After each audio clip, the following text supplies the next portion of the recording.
My name is Norley Hall.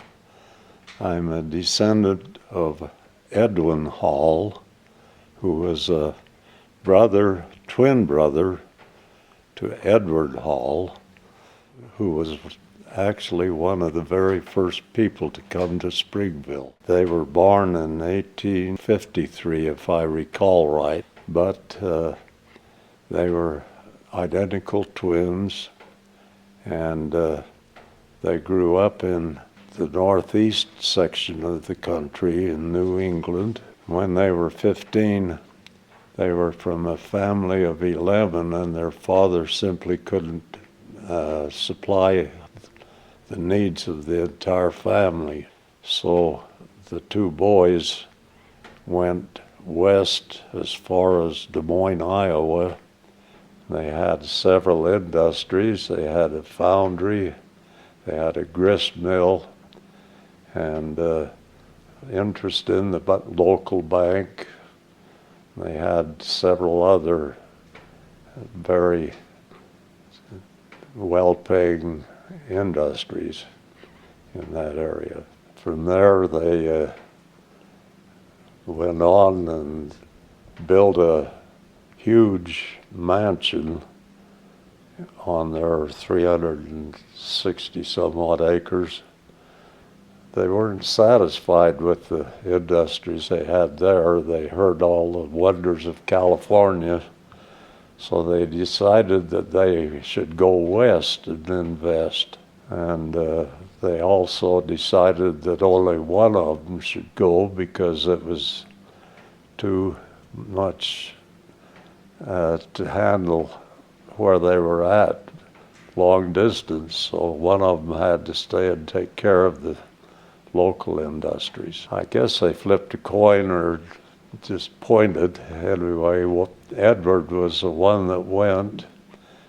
My great-grandfather Edwin remained in Des Moines. Edward and his wife and little girl started out, and for safety's sake, they joined a Mormon immigration train that was going west.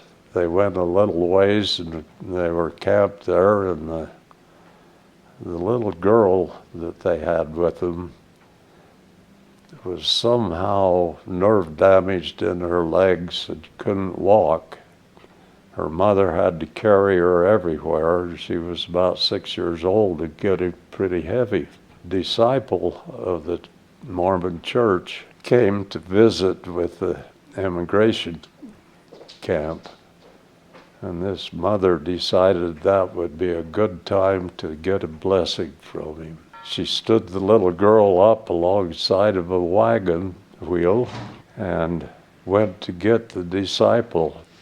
She was a little late getting there, and the disciple was just pulling away in his buggy when she got there. In spite of that, she felt like she needed the blessing, but when she turned around, here her little girl come running towards her. So she had got the blessing without having it actually given. This impressed the mother so much that she investigated the church, decided that it was time to join it. She did, and they went on to Salt Lake. When they arrived there, they went south and stayed at Provo, which was a log cabin community at that time. Edward had heard that they were going to settle in Springville, so he hurried and came to Springville and settled on 40 acres, I think it was, that he claimed, started to build a little cabin for them. His location was near where the fish hatchery is at this time on Main Street.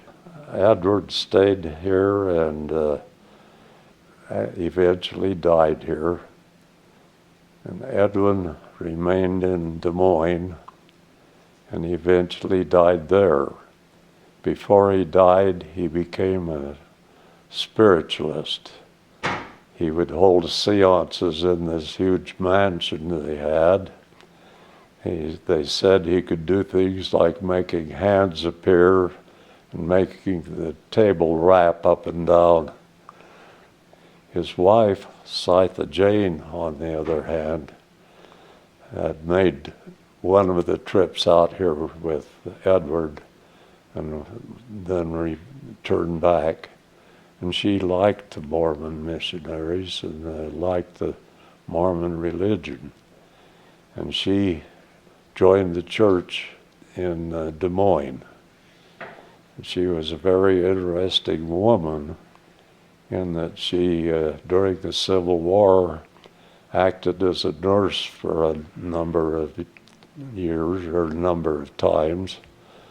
And later on, she brought all of her boys, she had 9 boys, and she brought the ones that were still with them. Some of them had married, but she brought, I think it was 5 boys out with her back to Springville and settled here. She settled in the northeastern section of town, built a huge log cabin that the boys who were used to a brick mansion and all the fineries promptly named the Hall's Castle. I am a descendant of Edwin. Most of the Springville residents are descendants of Edward. We get along pretty good in spite of that. They're great people. Scytha Jane is buried in the Springville City Cemetery, and my grandfather and grandmother are buried in the Evergreen Cemetery.